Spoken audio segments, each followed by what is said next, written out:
good morning. Minnie Mouse says that it's time to start, because as I said, I respect your time, you all are busy, and I'm always pleased that you take a little bit of time to come on down and join me for whatever our seminar is that we're going to be doing. This month is Resiliency Month. You'll see the people in culture are going to be doing a lot of different things about resiliency, and so we're partnering and we're also looking at the whole resiliency component of life. Besides, for those of you that came to the retirement seminars, after that heavy summer of Medicare, Medicaid, Social Security, we need some resiliency, right? We need to bounce out. Some people left and they said, I'm never retiring. So my antidote for that is we're going to have some fun and we're going to talk about how we get resilient and how we keep ourselves well and healthy. As always, I have to do my plugs. I don't think there's anybody in here I don't know, but let me just introduce myself. I'm Michelle DeVito. I'm the Family Programs Manager at MWR. And so I handle all things family. And part of that is our family here at DSCC and some of the different life skills and programs that we do to make sure that as a workforce and as a family, we keep ourselves healthy and informed and knowledgeable about what's going on. So, wellness, we're going to talk about wellness. Has anybody seen the bicycles that are hanging around? Okay, there's some in front of Building 20. There's some over at the fitness center. Those bikes are for you to use. All you have to do is bring in a helmet and a vest, sign a little paper. Of course, there's always a piece of paper. And then Ms. Diana will give you a key. You go out, you can unlock the bike, and you can ride to another part of the installation if you want to go work out at the fitness center, or you can just ride around and know people are not driving so quickly they're going to hit you. And for some of us that haven't ridden for a while, I always like to have a safe place when I start riding again. So we're a safe place to ride. So I just want to let you all know that that's available.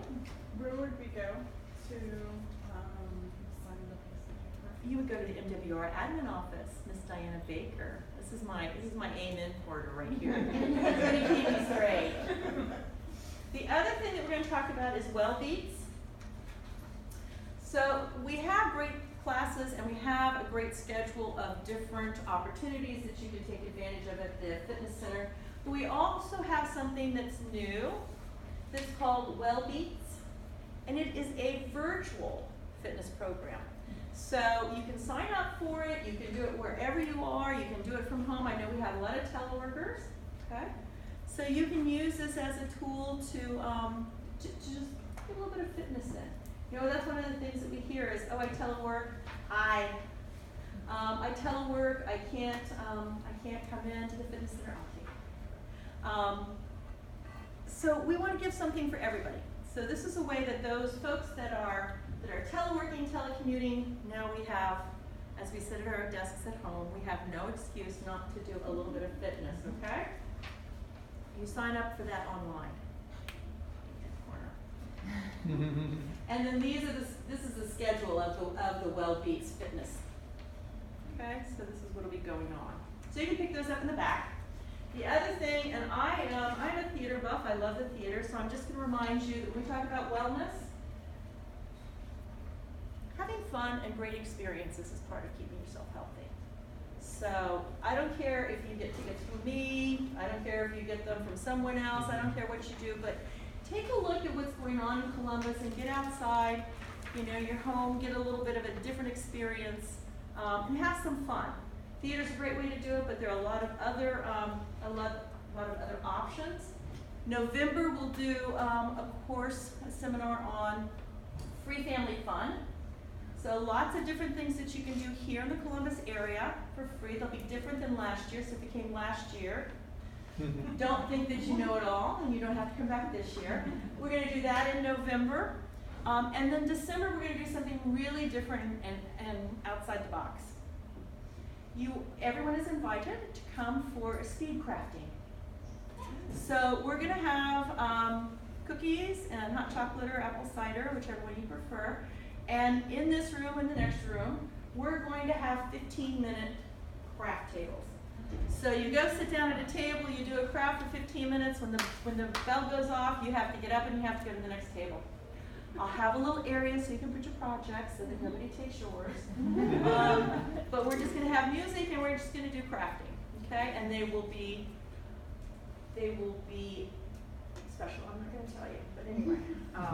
So if you sign up for that, that will be, I think it's the 6th of December, so watch for that. And that's gonna be something that's limited.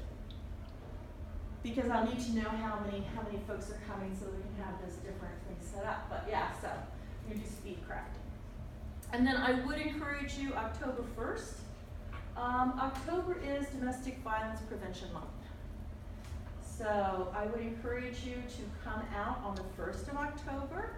We're going to do a purple powder blast, 5K. Everyone will get a white t-shirt with Stop the Violence on it. And as you go around the awareness run, the 5Ks, you're gonna get shot with powder, purple powder. So everybody will come back and they will start it out with a white t-shirt and you're gonna end up with a purple t-shirt. We'll have safety glasses and some other things, but, and it's optional. You don't have to get powdered up if you don't want to, but just something a little bit different to remind us and to raise our awareness about domestic violence, because it is something that is very present in our society, and as we've seen in the news, it's something that it's very good for us all to be prepared and know how we can help. You don't always have to be a first responder, but just an awareness of how we can help and what the resources are. So, questions? I took up 5 minutes of Janine's time, but as I said, this is a great opportunity for you all to find out what's going on. Even if you retire, and there might be some people in this room that are retiring, please get your installation pass and come back and visit us, and don't be a stranger, so that we get to see smiling faces. So, without further ado, let's get started on our topic for the day, which is resilience, and it's the bounce factor. So, Ms. Janine Moon is here to help us get a little bit of a better understanding of, what is resilience and how do we grow it? How do we encourage it?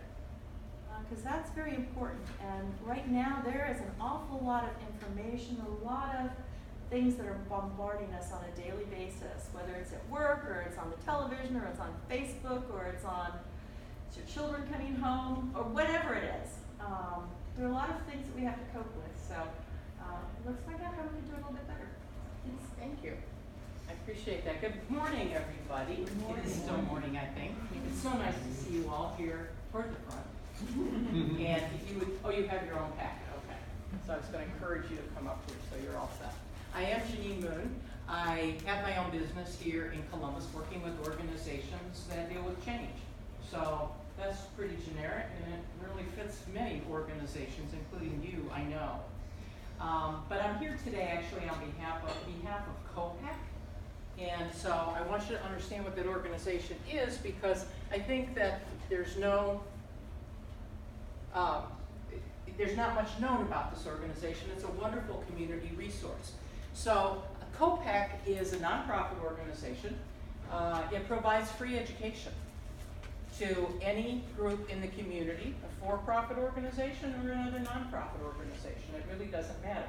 Those of us who participate as speakers believe strongly in education.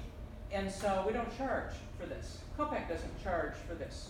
So if you're looking for a speaker of any kind of program, multiple kinds, I encourage you to go to the COPAC website, copaceducation.org, and take a look at the programs. There's a lot of programs appropriate for personal advancement, for personal assistance, a number for businesses, and so there's a great combination there. If you don't know this program, it's a really good site and a good organization to know. So I encourage you to go take a look.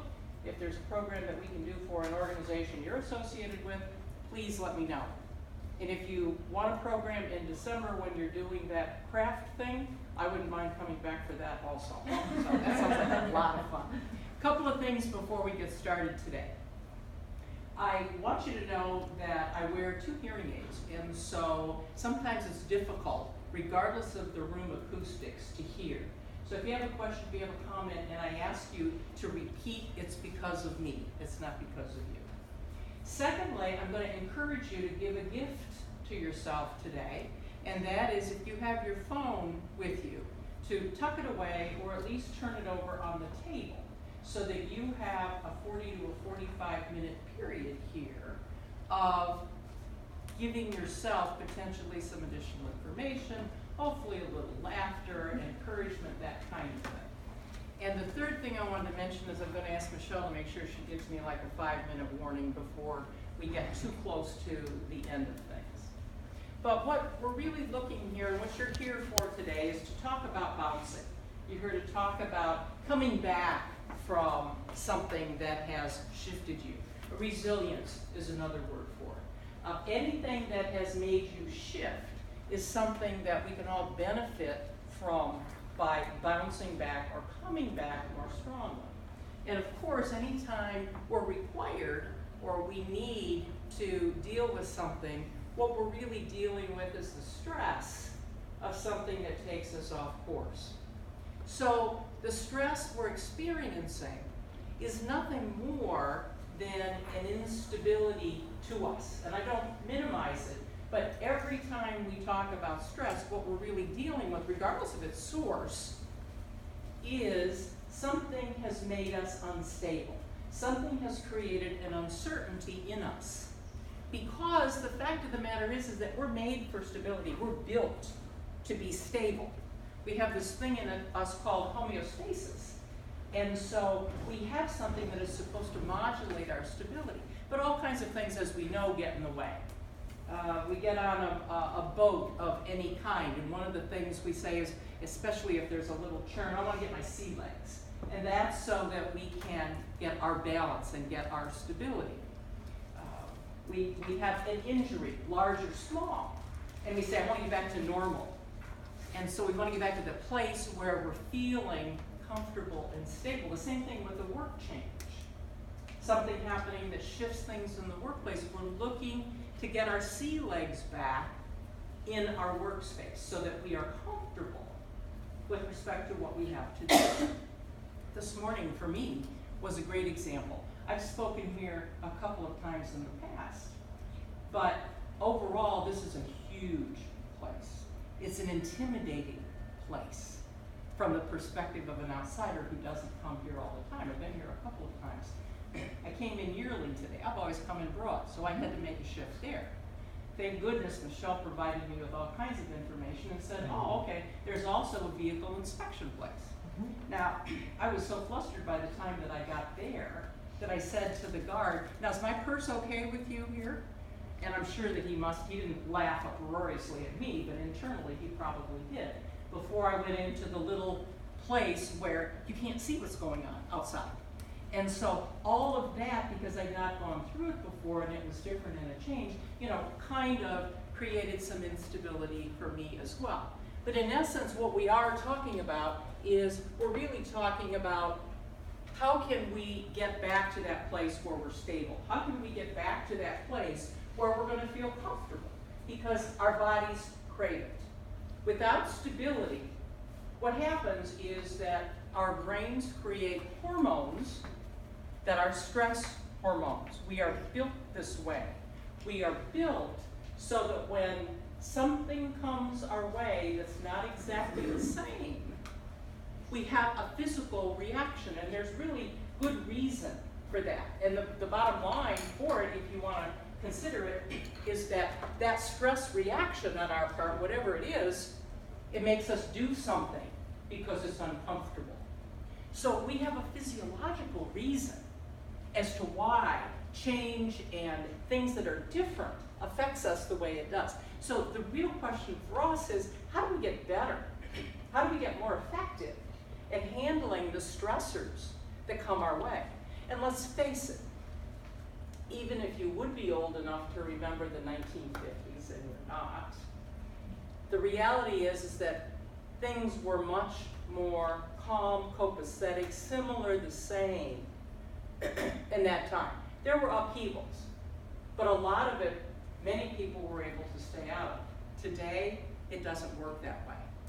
And so we can have the intention, best of intentions, to keep things calm and smooth and even, and things come at us. So the question for us really becomes, how do we handle those those stressors in such a way that we aren't thrown, that we can bounce as opposed to break. So there's a key to resilience. One thing, and then this is what we'll talk about today, is our response. What's our response to resilience? Because there's a formula for our response, or there's a formula, I should say, in terms of thinking about how we respond. And that formula is this. O stands for outcome, E stands for event, and R stands for response. So E plus R equals O. Now, I point this out because it's pretty simple, and if we think about these three things, then we're going to be able to shift how we respond to any event that comes our way, because we'll be intentional about it. If you think that you're either born with resilience or you're not, that's not correct. Everybody's resilience can be strengthened.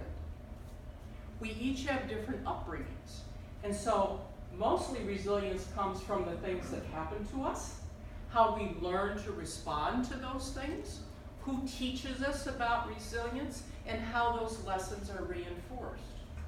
This formula actually is something that Urban Meyer teaches his players in his football program. There was a period of time, I don't know if it's still the case, where they all wore those rubber bands with this formula on it, so that they would remember that regardless of the event, and of course this was for when they were on a ball field and things were happening in the game, perhaps not going the way they wanted it to, they would remember that the outcome is determined by their response to whatever that event might be. Do we have any Cincinnati Bengals fans in here? Do we have any Steelers fans in here? Okay, we've got one.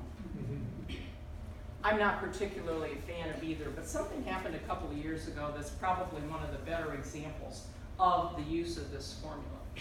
In January of 2016, there was a playoff game that included both of these teams, the Bengals and the Steelers.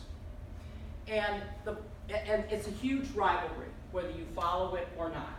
And so you are a fan one way or the other. And when these teams come together, wow, they must sell tickets like crazy because they have rabid fans on both sides. Well, the reality of this playoff game, getting into the NFL final games, was that they were down to the last couple of minutes. And the Bengals actually had the game pretty much in the bag. With a couple of minutes to go, they just kind of had to slow things down and keep things moving as slowly as they possibly could, and they were, going to be winning the game. So what happened with less than 2 minutes to go, I believe, and maybe you remember because I see you smiling. My husband more. Okay. Really, rabid fans would remember this because it was so memorable. What happened with less than a couple minutes to go was there was a pass thrown and a fumble. And so the Bengals turned over the ball to the Steelers. So really, the Bengals only had to march their way down the field and, let time run out. But there was a pass thrown. The pass was intercepted, and so the Steelers got the ball. So again, even with the Steelers having the ball, they were apparently 40 or 50 yards before the Steelers could get to the place of making a field goal and really winning the game.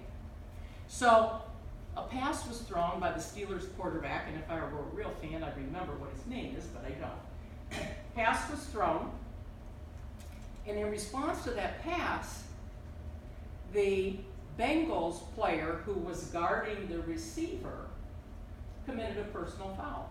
He was called for a personal foul. 15 yards given to the Steelers right there.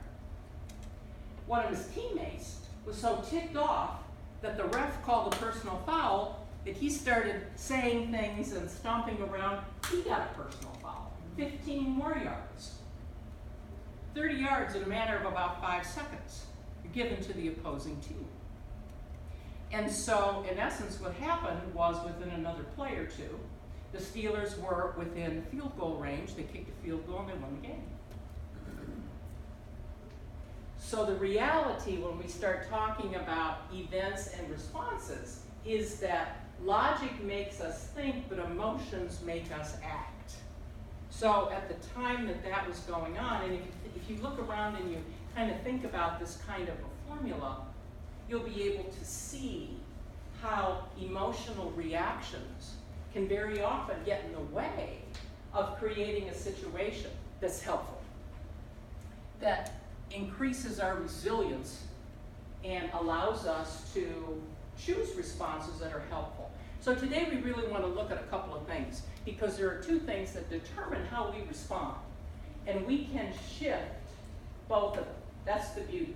We can shift both of these responses. So how we see things, what our perspectives are, what our perceptions are, what's our worldview and how we come at issues or situations or change, we can deal with that and shift it. The second thing is just learning a little bit about how our brains work, how we work as human beings from a physiological perspective.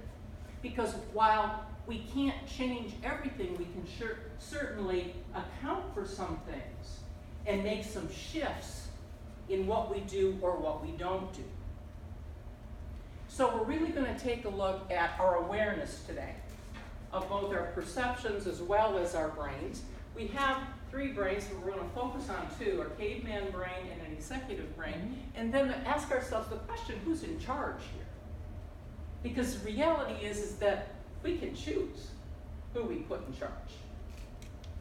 But we have to know first, so that's why we're going to start with awareness. And then we'll spend a little bit of time taking a look at keys. What are the keys associated with choice and getting better at responding to things? So I'd like you to take a look at this puzzle here. There are 5 boxes across the top, 4 in different colors, and a 5th one with a question mark in it. So your job, and I'm only going to give you about 20 seconds or so, is to take a look at the 5 yellow boxes in the second row, A, C, D, and E, and determine which of those boxes belongs where the question mark is to complete the sequence. Okay? So these 5 in the top are a sequence. You need to pick A, B, C, D, or E. Which one goes where the question mark is to complete the sequence? Take about 20 seconds to determine what you think the answer might be.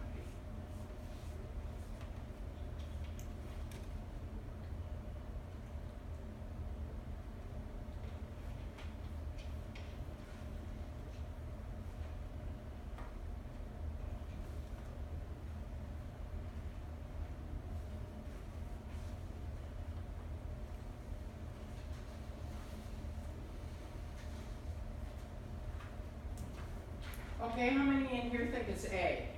Let me just see your hands. B, C, D, and E. Okay? Now I'm going to give you another 30, 40 seconds, something like that, to real quickly turn to the people at your table, or at least one other person, and see if you can reach agreement on which of these squares completes the sequence. Okay? Ready? Go.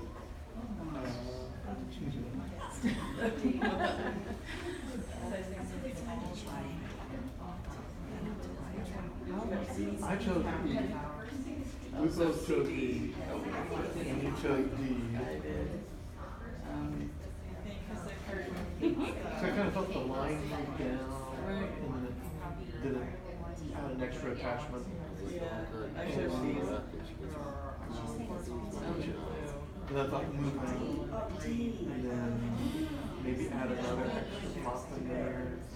It's not real, it's not a real solid theory, but it was my guess.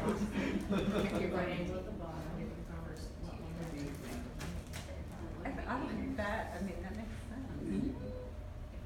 You still don't with D? Okay, how many of you at your table or your peers reached agreement? How many of you, just talking, were able to see this a little differently than you did the first time? Okay. That's the important piece. And there was gesturing going on, and people were saying, you see this and that. And so a part of what I'm encouraging you to do is consider that hearing from other people, hearing how others see the world differently than you, perhaps, is a good thing in terms of expanding your perceptions and your perspectives. Yes, Michelle? Okay, so I'm just right up front gonna ask, which one is it? I will tell you. Okay, just wanna make sure we're gonna have closure. We're gonna have closure, no question. First, I wanna know, how many of you came to A, B, C, D, E? Okay, D and E. I'm gonna show you what the right one, because there is a right one here.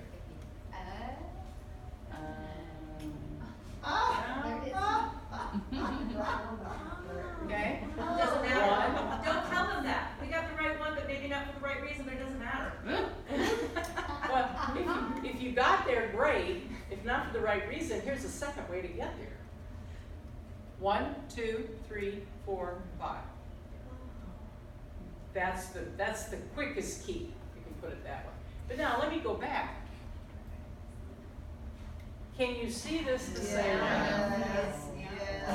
Now you see it differently, right? Yeah, it's different. Yeah, definitely different. So learning, so hearing how others see things, so getting somebody else's worldview or view of something even like a little puzzle makes a huge difference in our own perceptions and our ways of seeing things. And so this is really encouraging for you, or encouraging you to talk with other people. Ask other people how they see things. Interact with others, particularly when something's challenging, when something's coming across in a change. Because we each have a different worldview that's based upon where we come from, the kind of family we were in, the education we have, the experiences we have, and of course, no two of us are the same. Even twins in a family have different kinds of experiences, work experiences, life experiences. So the important thing here is that updating our perspectives is really how we can thrive and survive in an ever-changing world, because the more ways we can see something, the more likely we are to be able to come to a solution, or at least a direction that's beneficial. And so this goes to our ability to choose a response, not staying stuck and small in what we already know, but expanding and considering beyond what we already know. The second piece of kind of becoming aware of our response has to do with how our brains work. We have 3 brains. I think we have 1, but we really have 3. And I want to tell you about those 3. So we have this thing called the cerebral cortex, and that's that gray stuff we think about when we think about brains. Another way of thinking about it is our thinking brain. We call it an executive brain. It's where our logic and our reason reside. So that's a big part of what makes us human. A second brain we have is called the limbic brain, and another word for it is a caveman brain, because, well, human beings have always had it, but this brain was really the brain that has kept human beings alive through all these years, so that when there were mastodons and huge animals, physical threats, this is the part of the brain that was engaged when a threat came along, and so our ancestors were really able to survive. So limbic brain, second, we also share the limbic brain with animals, emotional brain. Check your slides. I think you touched it. We Oh. didn't mean to. Thank you. You're right, I don't have to touch the arrows, I just have to touch Yeah. the side. And so we share this with animals as well. Animals, and this is the seat of our emotions. Then we have a third brain called the reptilian brain, which we share with reptiles. And that's the part of our brain that keeps our systems going. None of you, I would guess, is sitting here thinking, my heart beating enough? Is the blood going to all the places in my body where it needs to go?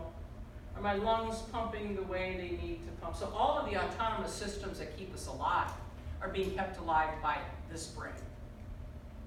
So the way this kind of looks in our bodies is if this is our spinal cord, the brain stem is where the reptilian brain resides. The limbic brain is on the inside, connected to the reptilian brain. And then the gray matter goes over the top and kind of covers the inside of our brain. So we have three brains, three specific purposes. The brain in charge defines the action, the reaction, or the response. Reaction is kind of immediate, without a lot of thought. Response, there's thought.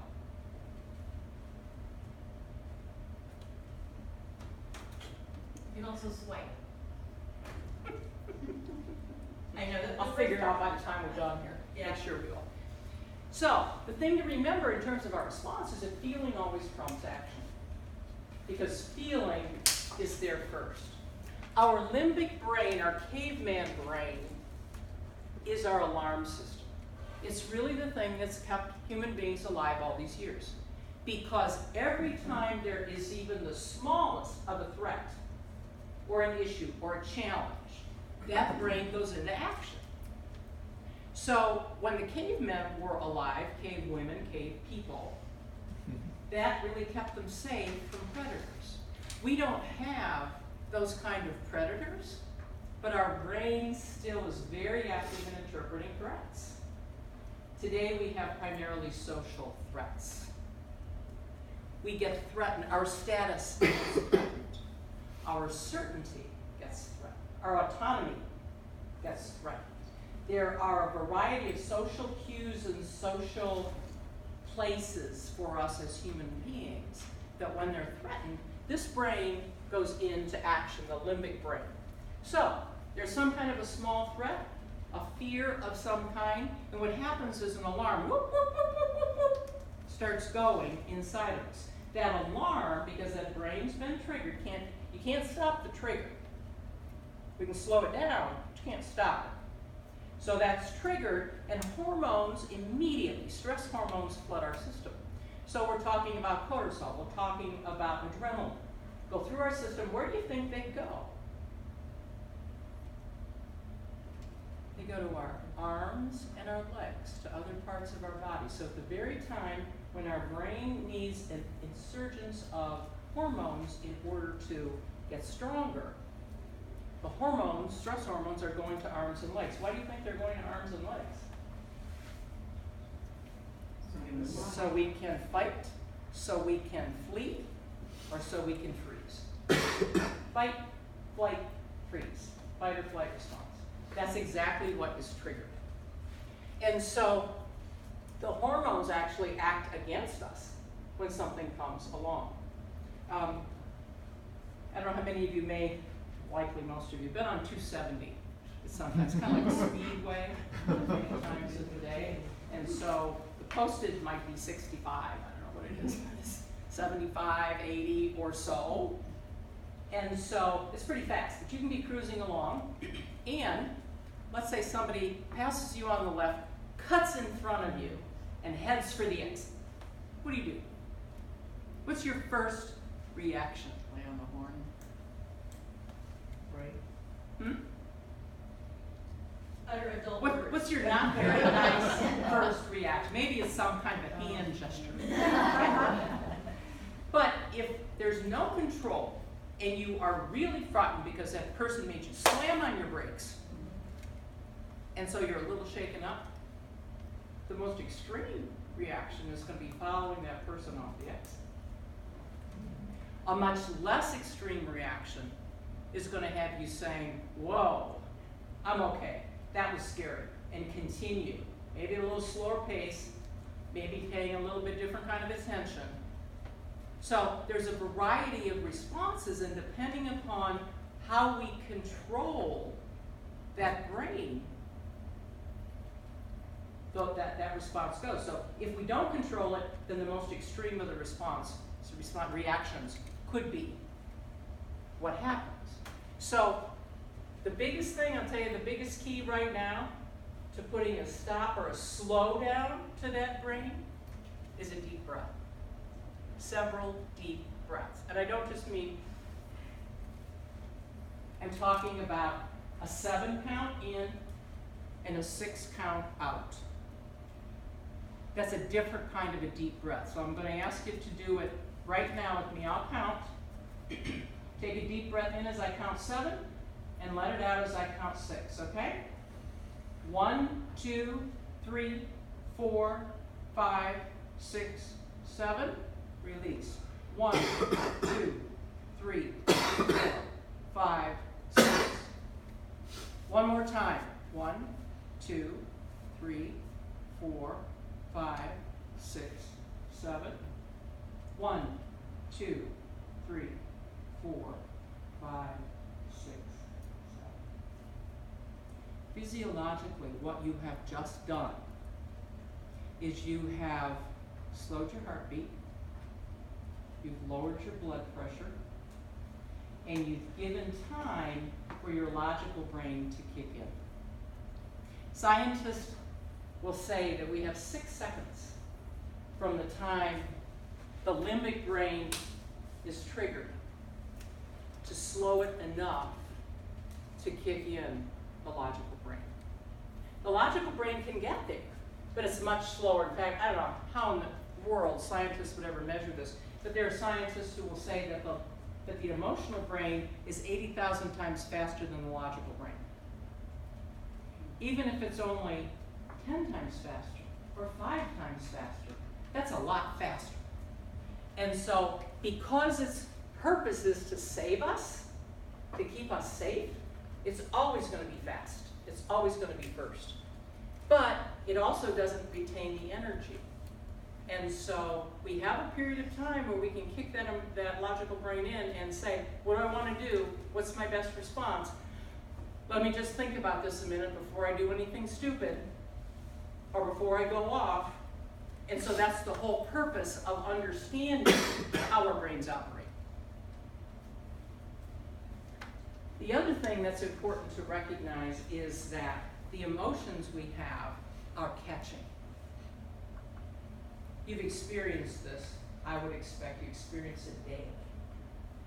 Somebody comes into the workplace, they had a hassle of a morning, kids were slow, the bus was late, they hit all kinds of traffic, maybe they saw an accident, they had to really slow down, they were late getting in, by the time they get there, well, who knows what they have going on, bad mood. Bad moods spread like crazy because our systems are built such that we have something in us called mirror neurons. And as human beings, we're built to mirror the emotions of the people around us. Now, we can mirror good emotions, positive emotions as well. Smiles and laughter are actually the quickest caught emotions, if you want to put it that way. So it's just important to kind of keep this in mind because you can, in fact, fend it off if this is happening and it's a downer kind of thing. Just knowing that it can happen can allow you to select some different behaviors. Maybe you can begin to focus on something different. Maybe you can get up and go to the restroom or get up and go to a different area, even for a minute or so before you come back to break that mood. That's really what you're looking to do, is break that emotional charge that the workplace is seeing. So what we're really considering today is that you have a choice. You can choose which brain you want to be in control or in charge at any time. May seem to be run away. If you let it get past the 6 or 8 seconds, it's going to be a little harder to pull back. You can still do it. The whole thing is being aware. Knowing that you can do it and then doing something about it. And then the other thing that you can do, and I want to make sure that we take a few minutes with each of these, is to consider the keys to increase your resilience. increasing your resilience is part of our body's systems. So it's not like there's a one-for-one return. I mean, I'd be really wealthy if I was able to stand up here and say, if you do this one thing, man, your resilience is going to go through the roof. But I can't. We can talk about multiple smaller things because scientists have now taken a look at the very kinds of things that will build our resilience. And so practicing, doing, focusing on some of these things is what's going to, as a system, help us become better responsive to the kinds of things that come our way. So it happens over time. And so that's why it's really a smart thing to just pick one or two that you might want to focus on. There's a number of suggestions. Don't think of them all. Just pick one or two that makes most sense to you, that's going to be easiest for you to do, and maybe write a little sticky and put it at the front of your desk or by your phone so that you remember these things and you remember to do them day after day, because it's the practice that really cements these things within us. Scientists are now able to give us a formula for change. I don't know if you've ever come across this, if you've ever had any information that really talks to you about change. Any change that's going to be lasting has two aspects to it. One is focus and one is repetition. So we had a little bit of a simple formula up there. Here's another one. Change equals focus plus repetition. Focus plus repetition. And if you think about it, how many of you ever helped a kid learn to ride a bike? Okay. That's exactly what a child does, or an adult for that matter, to learn to ride a bike, or to learn anything. They focus, and if you think about a kid who's 3 or 4 years old and they get their first bite, they're on that, that's what they want to focus on, and they're up and down the driveway, they're up and down the sidewalk, and they're tugging at it, come on Mom, come on Dad, help me out. And so your job is to go along and help them keep a balance, but they do it over and over and over, and it's that repetition and that focus that really cements, the technical term is the neurons in our brain, because we have connections in our brain that we've been making since we were born. So whether it's walking, or learning to talk, or learning to ride a bike, or learning a new computer system, the process is the same. There are neurons in our brain that will allow us to learn and to create a habit around those. So the more you focus, the more you repeat certain behaviors, the stronger those connections. We've also got a lot of neurons running around that we'll never use. That's okay. I've got Spanish neurons in my head. They are never going to be connected. French neurons are not going to be connected. But the habits that I have, I can loosen them, I can break them if I want, but I have to focus and repeat the new in order to do so. Okay, keys. 4 keys. Know yourself, engage your thinking brain, Yahoo more often, and strengthen your resilience. And these are some very specific things that scientists can now tell us has an impact on our resilience. Knowing yourself is the first place to start, and all that means is know what makes you comfortable, know how you look at things, know how you make decisions, know what's important to you, know what your values are, know what your strengths are, so that when it comes to going in a different direction, to creating a response, you know where you stand on things of what's important to you, you know which strengths or talents you can pull to assist with a decision or a problem-solving situation. When you know what's comfortable for you and who you are authentically is really what this is about, then you're better able to stand in your strength. You can ground yourself, you can remind yourself, okay, this is how I do things. So for example, a couple of my strengths include learning and relatedness. My values, I think, are probably pretty traditional. I mean, coming to the right answer, the best answer is pretty important. Staying in integrity is pretty important in terms of any kinds of decisions I make. And so thinking about those things tells me that something comes along and I need to do something a little differently. I can learn about it. I can do some reading or do some exploring. And relatedness, when I connect with other people, there's going to be a better answer. I'm going to get to a better place.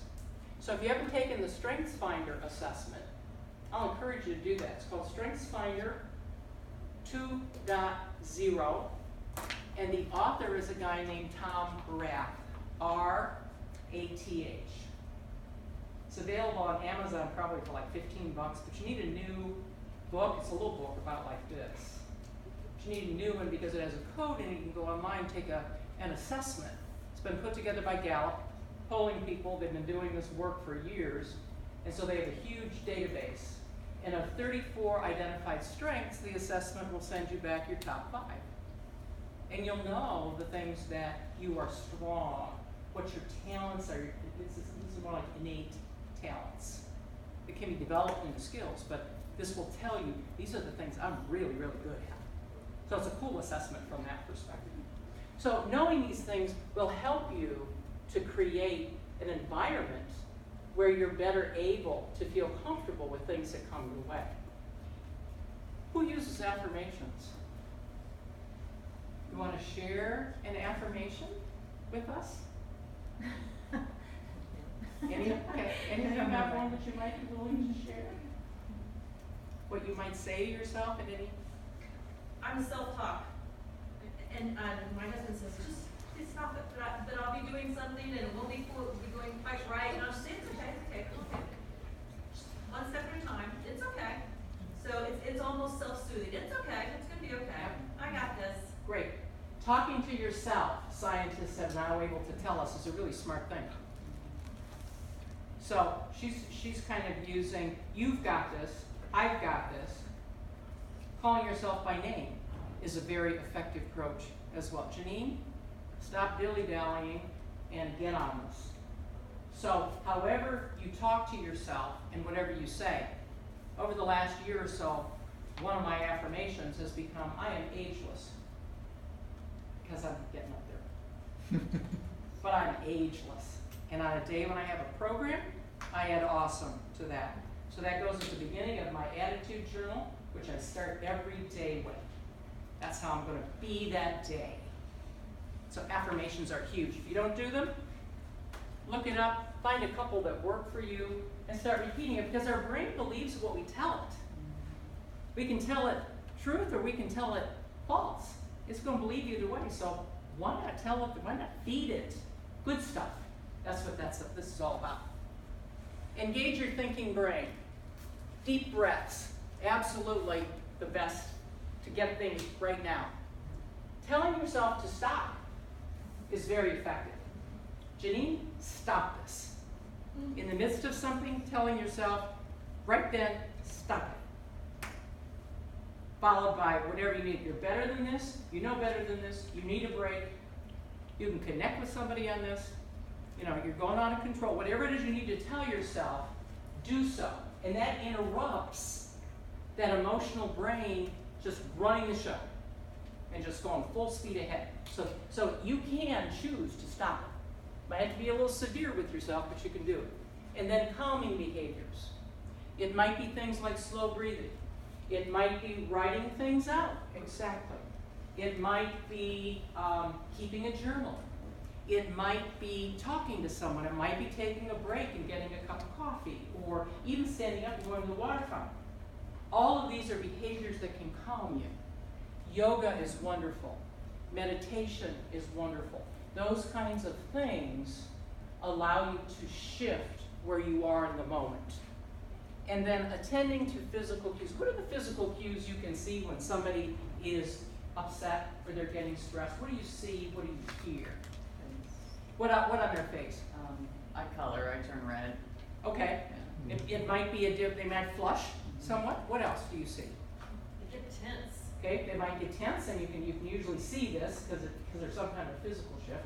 What else? Flared nostrils. Okay, Their voices louder sometimes. yeah. Or the opposite. Right. My son used to run, as my voice would drop and get quieter, my son would run further away.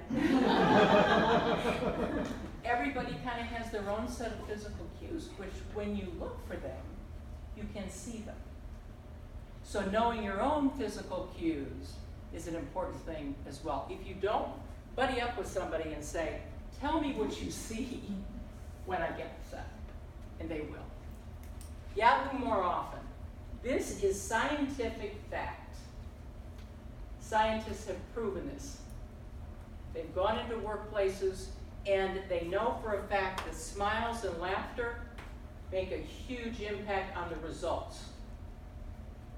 People are more engaged, people are more connected to other people, teamwork is better. All of these are outcomes that scientists have worked with and shown.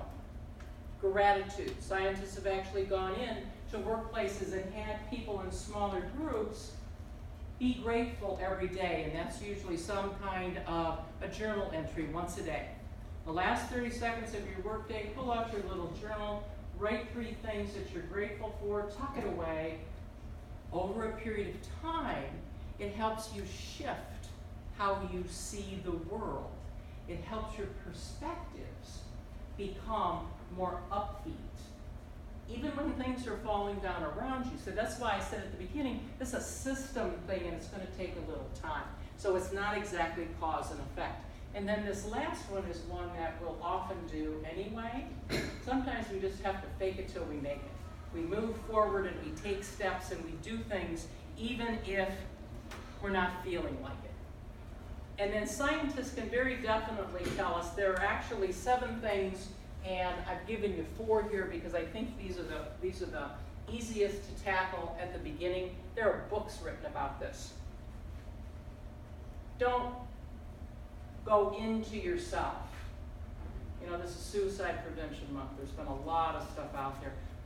The depression and the moving into yourself and not paying attention and not reaching out is a harmful kind of activity for human beings. We're built to be social. And so reaching out to others deepens our resilience. Whoops.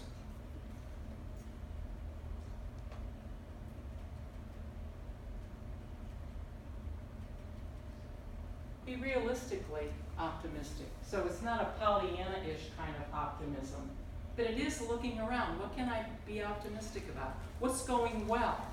Because you know we get into that funk and we'll say, oh, this is all crap, nothing's going right. Don't like it. It's not going right here, it's not going right there. Well, the reality is that when you look for all stuff's going bad, that's all you're going to see.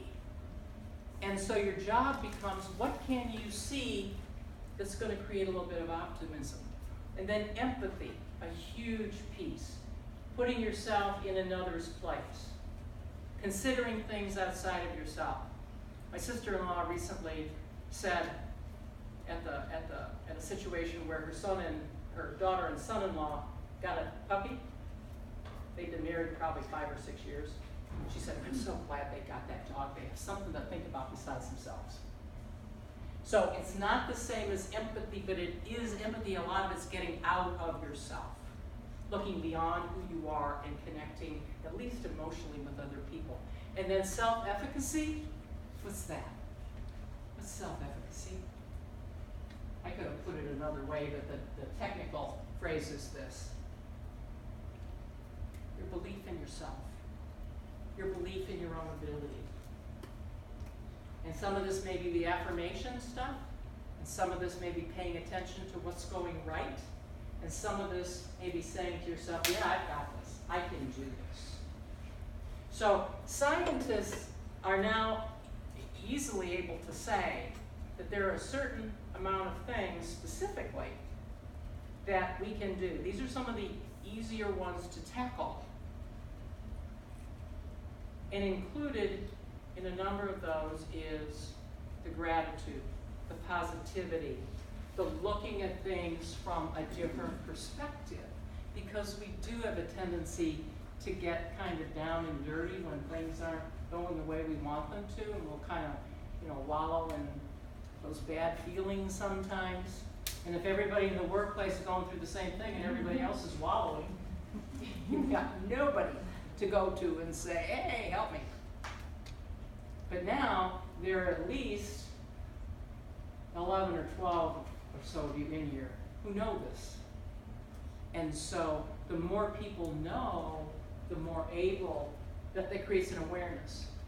Once you have that awareness, you've got a better chance of making smart choices, not only for yourself, but for the workplace. So I am very grateful that I was invited to come and speak to you. I am grateful that the exact right people showed up here who needed to show up. This has made my day, so I thank you. We might have a couple of minutes left. Do you have questions or comment on anything? Go ahead. Can you go back to that slide that had keys on it? I was writing down. Oh, okay. You also have access to these slides. Okay. We will be doing both recording. If you've noticed over here on the right, some of you have, some of you have not. We are trying my first attempt at recording, because Jennifer's not here, to make sure I do it properly. And we will be posting both the recording as well as the slides. Janine has given us permission to post the slides. So we'll have this on the webpage just like we've done so many of the others. But it's still nice to get the keys now. The other thing that I found that's very successful is reframing, which is another way of affirmation. I kind of go ahead and let things play out the way they are playing out, and then step back and say, wait a minute. But that has happened, so that makes this other thing a possibility, where I can just do it this other way. And that, What's another way of seeing this? Is a question you can ask yourself.